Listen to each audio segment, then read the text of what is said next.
Okay, how are you today? I'm fantastic. I'm Maria Oliva with the Cape Cod Canal Region Chamber of Commerce, and I have the pleasure of talking today with Representative Steve Xiarhos.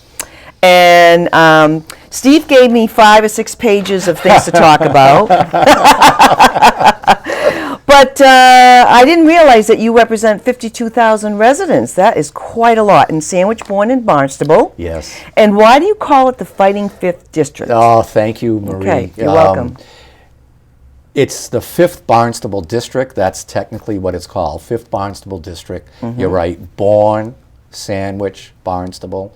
52,000 people, which is amazing. That's a lot. But I called it the Fighting Fifth almost to show like you have someone that's your representative that's going to fight for you and to try to do good things, help people in need and be your voice in Boston at the State House. So we're the Fighting Fifth, and I'm proud of it. Love it. I love it. I love it. I love it. You're so enthusiastic, and I haven't known you that long, but the short time that I have known you, you do a fabulous job, and you're so good with the constituents in your district, and you're out there trying to help people from all over the state. So I really appreciate that. Thank you. Thank you. So let's talk a little bit about legislation. I know you have some bills. I did see, I believe, on social media about the equipment that in the jails. Yes. And you want to talk a little bit about that and how you feel. Okay. Thank you for bringing that up. And yes, I do love it. It's fascinating to represent the people. And this one touched my heart. So I try to lead with my heart. And this one did. This is a real case where a corrections officer named Matt Tidman was working in a prison in Massachusetts, and an inmate who was a convicted murderer from another state was transferred into the Massachusetts prison. And when Matt wasn't looking, he picked up a steel weight from exercise equipment and caved Matt's skull in and beat him almost to death. And he's been, he's already in prison for murder. He's been charged, but Matt, we thought wasn't going to make it, but he did. So he lives now with most of his skull missing, and he's having surgery to try to replace parts of his skull. Wow. But I met his family, and it just touched my heart. Like, that was wrong, what happened. So Matt's Law, that's what it's called, what it would do is not allow free weights like exercise equipment that's not mounted somewhere to be in a prison. So for example, in the Barnstable County Prison, they've already done that years ago. There's no free weights. It's important that inmates can exercise, but they shouldn't have access to steel bars or steel plates. Not only where they could assault a corrections officer, but they assault each other. There you go. So this is simple. It doesn't cost any money. After Matt was nearly killed, we reached out to the superintendent of corrections for state facilities, and they took all the weights out of all the prisons based on our request on what happened right away. And we just want to make sure that they don't go back in. Absolutely. Have exercise equipment, but not stuff that can be used as weapons.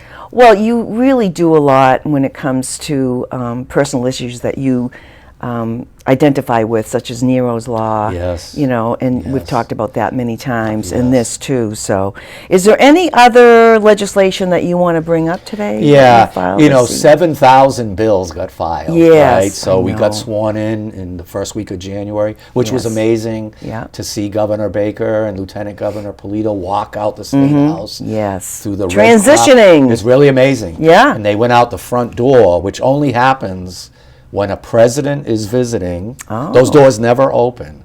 Only when a president is visiting or when the governor leaves for the last time. So I got to be there for that.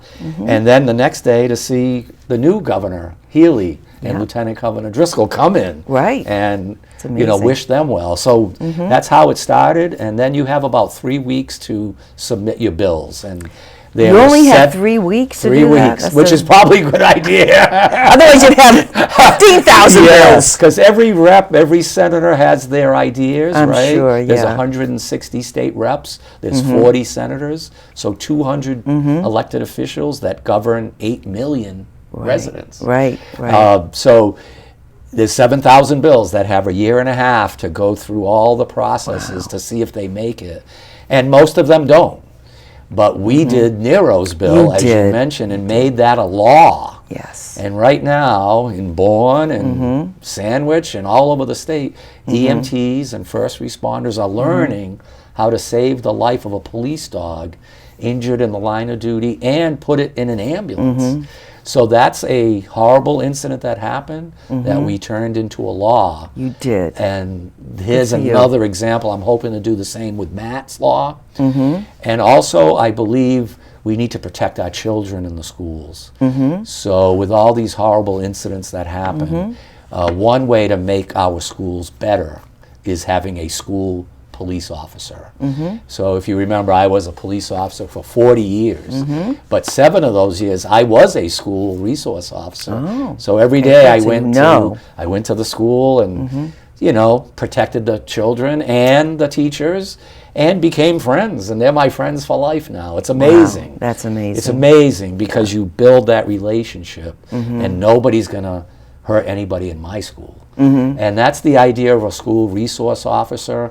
So on Cape Cod, we have them.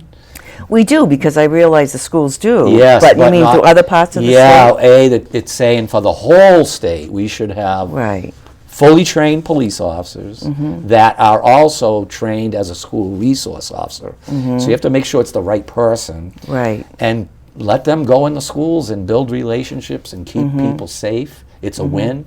So this bill makes it statewide for all schools, even the younger grades. There's a lot of great things that we can do, but democracy is, as such, one of the 7,000 bills is mine that says, let's put the officers in the schools. There's another bill that says they want them all out of every school.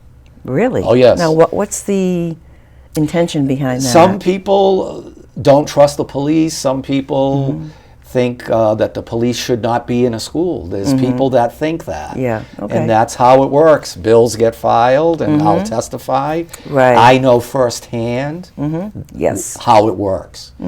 And I think that's important. I always ask someone, well, how do you know? Like, what is your basis of knowledge? Like you asked. So why would someone think it's a good idea to take all the police out of the schools? So I'll ask, and they'll say, I read it somewhere, So where I always say, no, I've lived it. So we know police officers in schools is a good thing for a lot of reasons, and that's how things work. So that'll be coming up. That's a very great explanation. And it seems logical to do it. There's no reason why you wouldn't do it. It happened to me, right? I was a police officer, and we never had a school resource officer. I was the first one. And I was still trying to figure it out. This is 30 years ago. It was brand new. And people would say, oh, there must be something wrong. Why does DY, Dennis Xiarhos, have a police officer? It must be so bad. That's what I used to get. And then I would say, your school has a nurse, right? Oh, yeah, all schools have nurses. And I'd say, well, that doesn't mean everybody's sick. The nurse is there to help when needed. The police officer, same thing. And that was one way to explain it. And now it's normal. Every day there's police in the schools. You basically kind of fall in love with your school.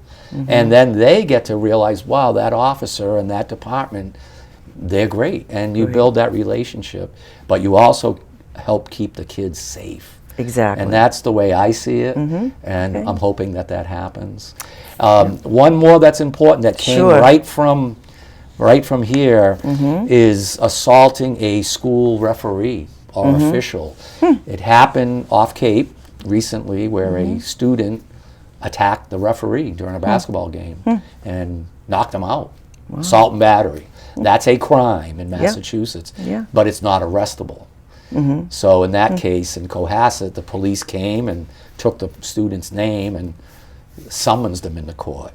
I'm saying that the police should have the power of arrest. That doesn't mean they have to, but they should be able to. So for instance, now in Massachusetts, if you assault and batter a referee, or you assault and batter a teacher, or a nurse or a police officer, those are all misdemeanors.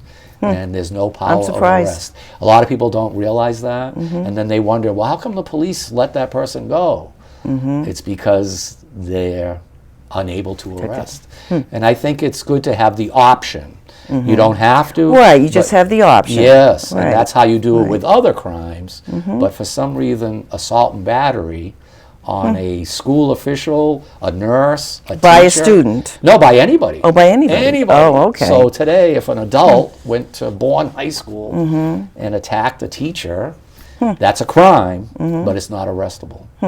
And I want to fix that, especially for the referees, where they feel, wow, they're trying to help and do sports, and they're getting brutally attacked sometimes. We should be protecting them, and Absolutely. that's the idea. Yeah, good. Any other legislation you want to bring up? Oh, there's so many. You but- want to do one more, and then we can go on to local issues? Yes, Okay, sure. all right. I think another one that deals with addiction, really. Okay.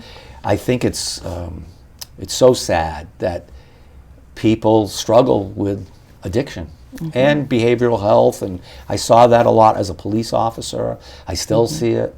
But I filed a bill, it's called Titania's Law, because my neighbor, 19-year-old girl, struggled, and her family tried to help her, and they did.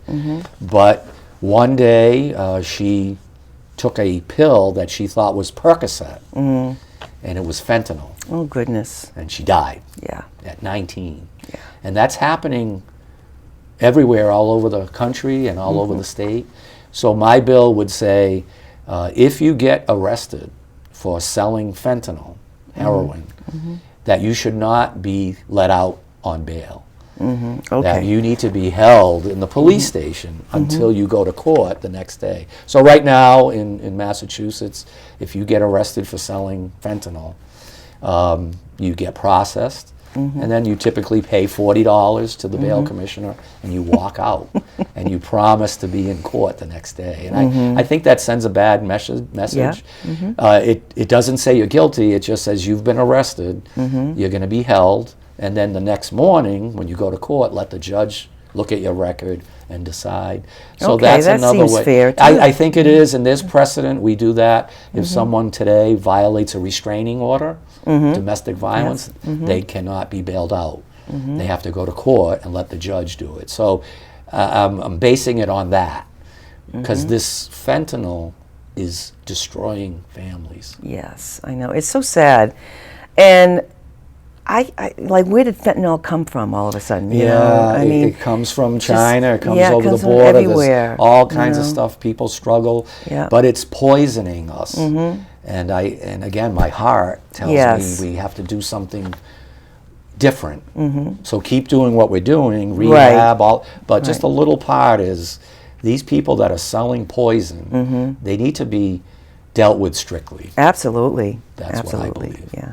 All right. So local issues, something that's non-controversial, the bridges. I knew you were going to say that. What I wanted to mention about the Chamber's role is that the Chamber worked with all the legislators across the, especially on Cape Cod. About 4 years ago, we had a coalition with the Cape Cod Chamber under Wendy Northcross. Okay. And we actually worked to convince our legislators and our congressional leaders to look at these bridges and say, look, something has to be done. So 4 years later, we're at a point where there is unanimity that we need bridges, but the devil's in the details with respect to eminent domain and where they're going and where they're going to be located and how they're designed. So we as a chamber are hearing from legitimate concerns about a business or a home that might be taken. We can't address those issues now because we don't know exactly where the bridges are going. They've given options, and there were public hearings during the past week. So do you want to add anything to that? Yes, that's Okay. a great background. Yeah. Those bridges need to be replaced. You know, they're going to be 100 years old soon. And basically, they're too narrow. They don't Right. match federal standards. We all know when we go over, it's pretty tight. and head-on collisions can happen. So they need to be replaced. Until that happens, we're spending millions of dollars keeping them safe. The best we can, but we can't widen them. So it's been decided to replace them, like you said. We need the money.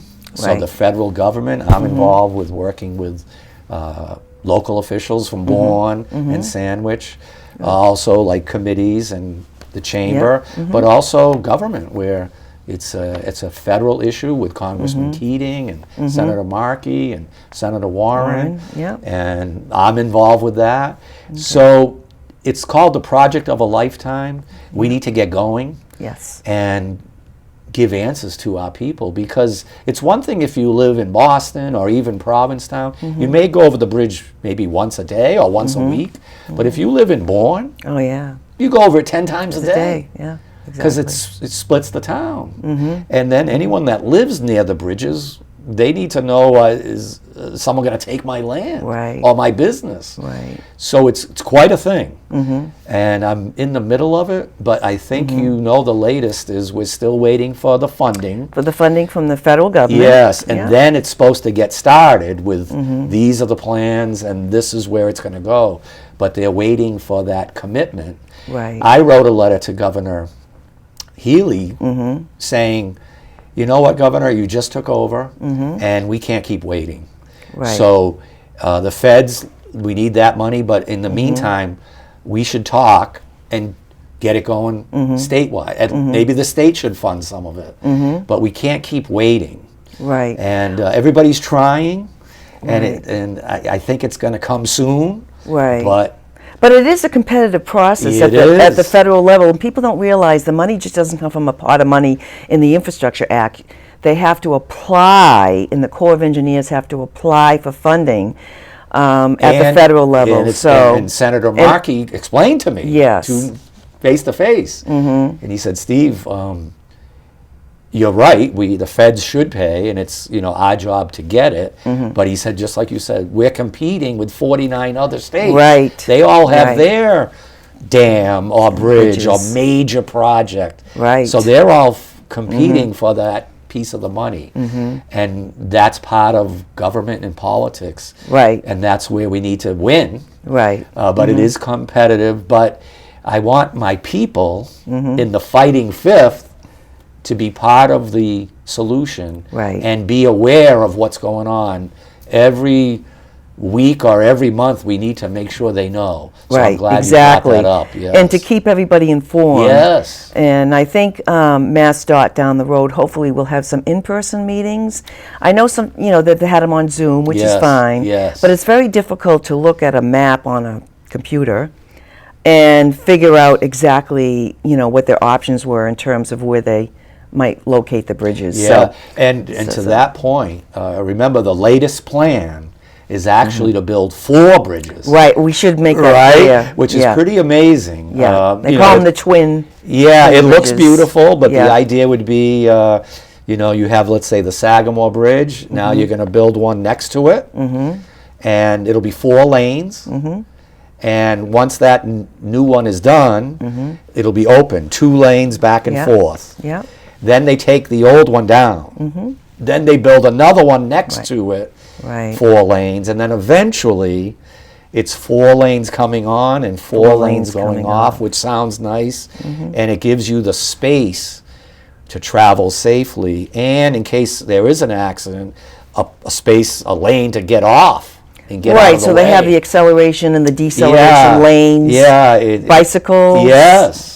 Imagine you'll be able to safely ride a bicycle or walk over the bridge instead of being on something that's too narrow. So it sounds wonderful. It has to be done. And we need to push to get it done. And the length of time is really going to be a long time under construction. Imagine what it's going to look like with traffic. Right. So it's quite a project. They call it the project of a lifetime, which probably must have been similar back in the day. Oh, sure. Right? 1933 to 35. Yes. It only took them a few years to build those bridges back then. But part of it was you didn't have all the people living here then. Well, there that's wasn't all those roads. Right, so they didn't have the Now you're trying to do it in the middle of this busy place. Right. But one of the things about those arch bridges that they taught us is the concept is they could be able to float that section and put it up with like cranes already built.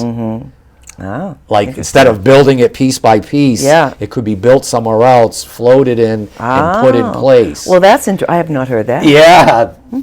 Who knows? Yes. All right. Very good. Very good. How about the Title V wastewater? boy, That's a yeah. tough thing. I think, everybody understands about climate change. They understand about the environment and how we should not pollute.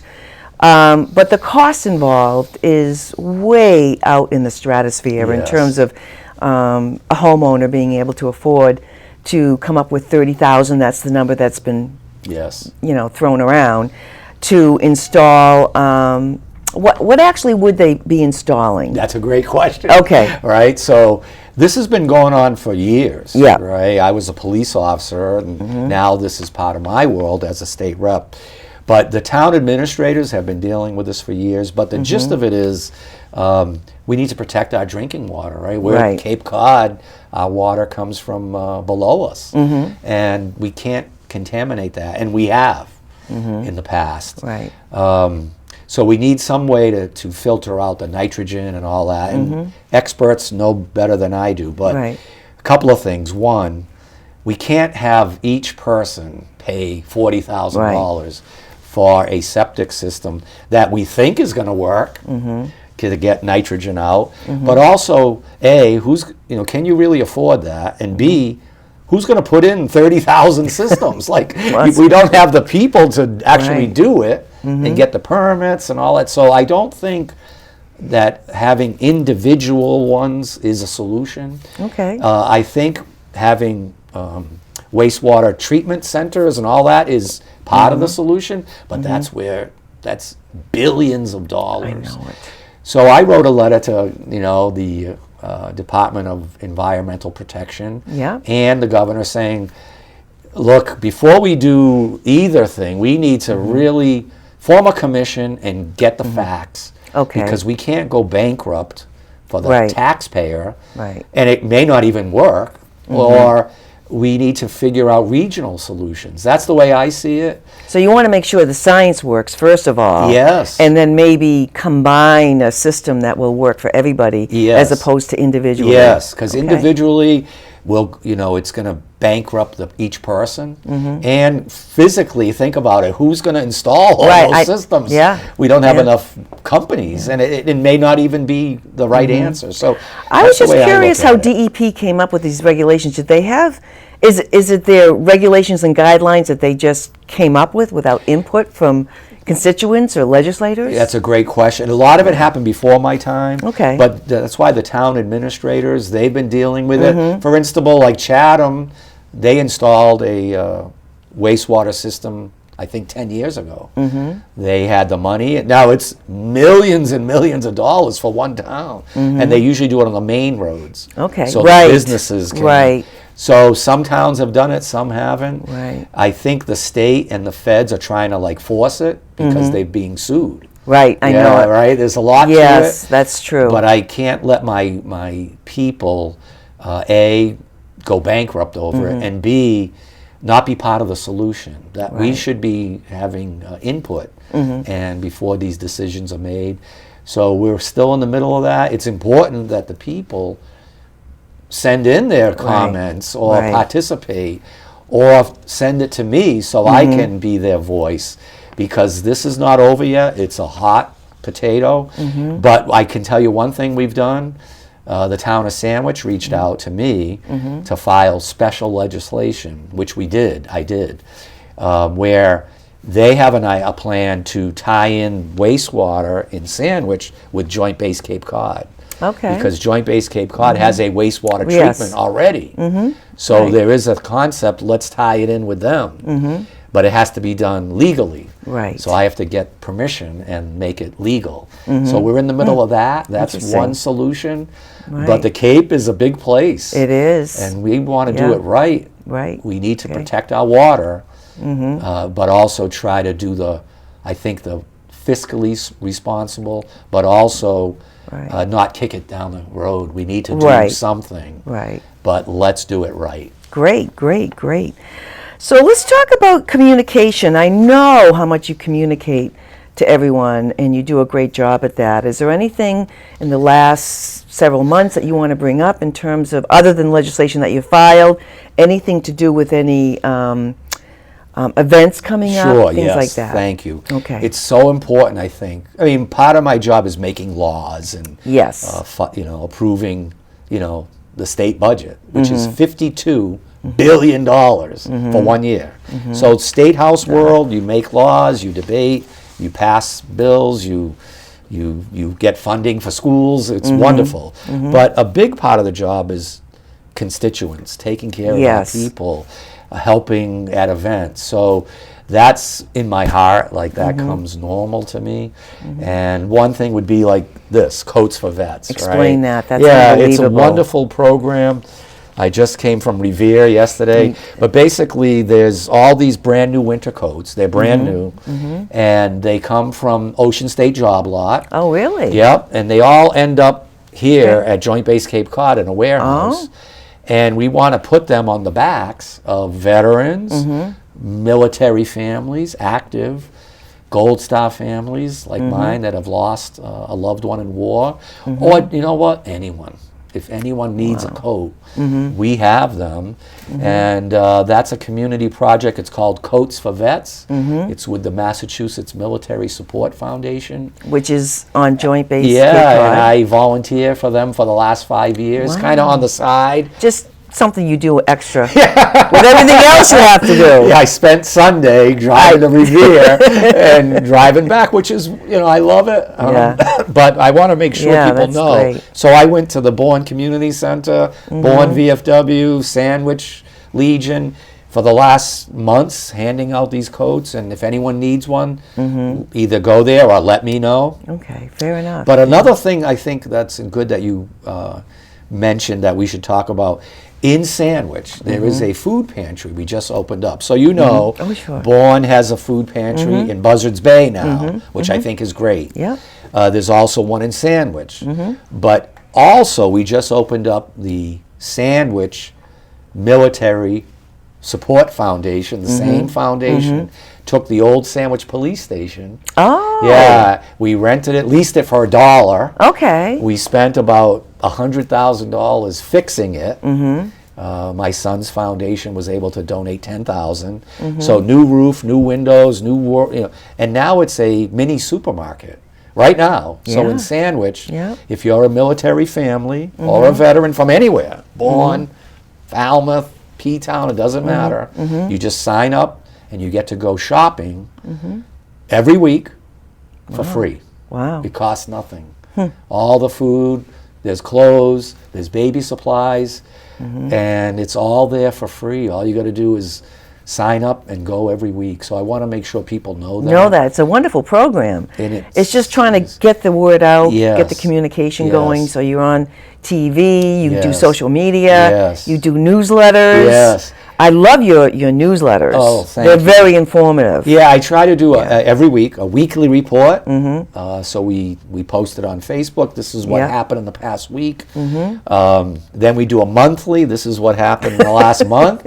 And then we do an end of the year, which we just got done. And now soon I'm going to put out, this is my legislative plan for the next 2 years, so everybody can see it. And then we do Coffee with Your Rep once a month on the first Friday of every month. Coffee with people in a different restaurant all over the district, because I want people to see the restaurants, support the Which business. is great, you're supporting the business community, Yes, which is wonderful. It is, and then I get to talk to people who may not want to come to Boston or call me, but we can talk face to face. And then we do office hours the last Friday of the month. So you do the coffee in the office?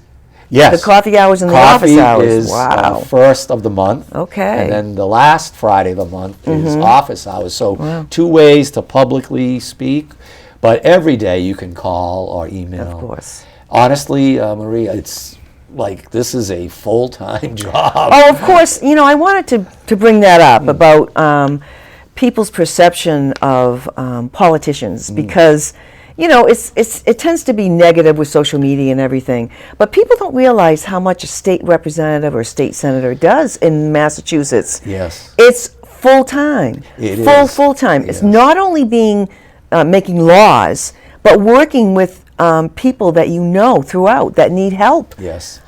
Personally, they might need help with Social Security or goodness knows what kind of questions that they bring up to you. Yes. And then to help people. Basically, Yes. they're there to help people. You are, and I didn't know that either prior to running, right? I was a police officer. I didn't realize that your state representative, everybody has a state representative and everybody has a senator. For us, in this area of Bourne, it's myself and Rep. Dave Vieira.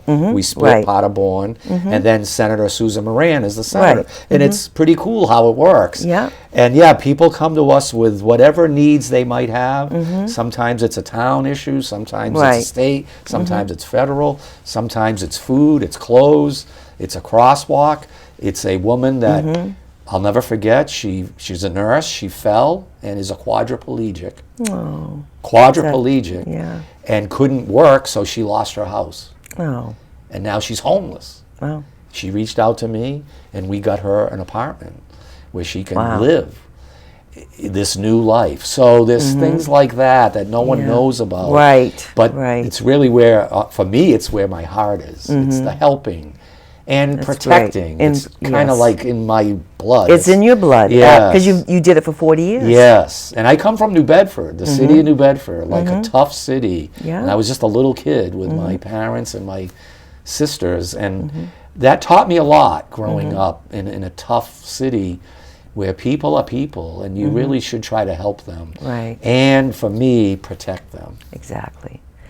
All right, so let's talk about let's talk about the blood drive for your son Nicholas. Yes. You want to give a little bit of background Yeah, about just a Nicholas, because little not bit. everybody knows. Yeah. We talk about this the last few times we've been on cable TV, but tell me Yeah. a little bit about Nicholas. I will. Nicholas was my first child. I'm blessed with 4 children, but Nick was my first child.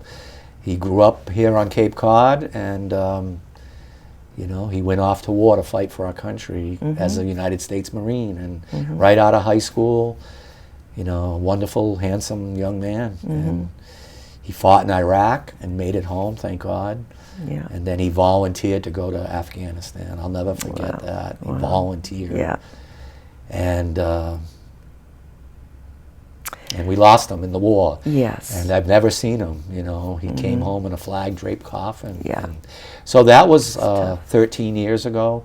But we started a non-profit foundation, all volunteers. So we do Yes. Big Nick's Ride, You do. motorcycle ride. Yes. And that involves how many 1,500 motorcycles. 1,500 motorcycles. Yeah, from all over the world. Look at what you've done with that. That's It's wonderful. It's amazing. Yeah. They come from New Zealand, from California, Australia. It's amazing. Wow. I've met so many wonderful people, and whatever money we take in, it goes into an account. No one's paid. It's all volunteer.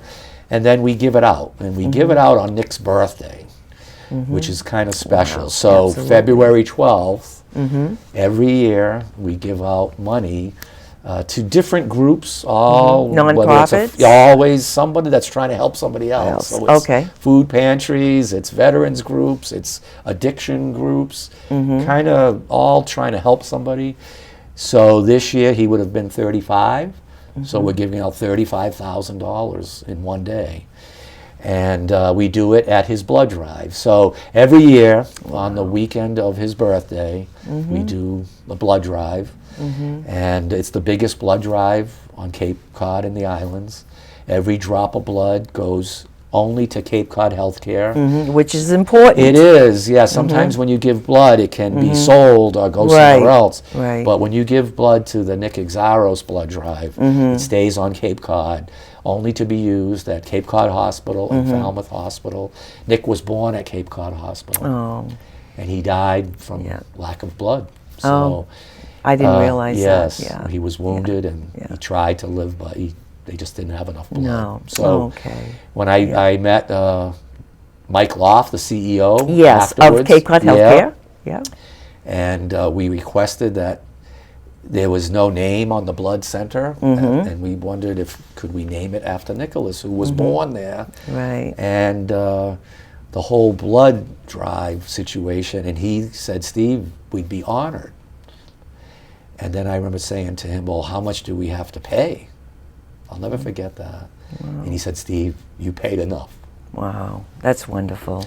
So it's You're so gracious to handle this, and I know it's such an emotional thing, and I do appreciate you talking about it. Yeah, so if you can, yes, sign up to give blood, yes, in memory of a hero. Yes, he was a hero. And help save someone else's life. We give you a free shirt and food.